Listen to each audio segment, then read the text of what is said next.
Welcome back. As we enter the holiday season, something that isn't so holly and jolly is the rise in crime, and in that, a rise in domestic violence cases.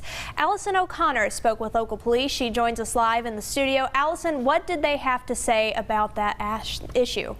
Well, Paige, although the holidays can be a fun time, they can also be super stressful. Along with the rise in more general crimes, cases of domestic violence rose during the holidays due to multiple reasons. Here's what Captain Will Glover had to say about that.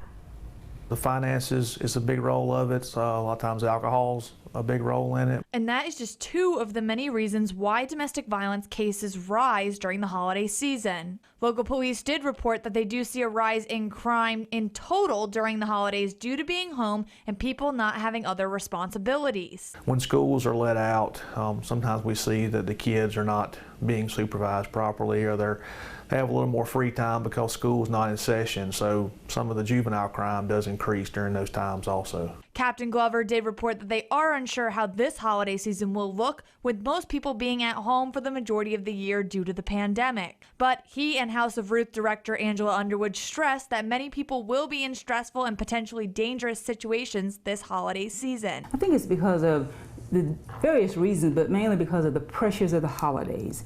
There are those with the expectations, but in situations such as domestic violence, you already have a bad situation there, and it just worsens during this time. But the pressures of the holiday season, the fact that there is a control factor there with the abuse, and it continues and it does not stop. Director Underwood explained that anyone needing help can reach out to the House of Ruth for use of their out-of-shelter services, which can include counseling help or even help from an attorney. So if you see any crime or suspect someone is in a domestically violent situation, please call your local police as soon as possible. And remember to be kind and joyous this holiday season. You never know who may need it. Back to you, Paige.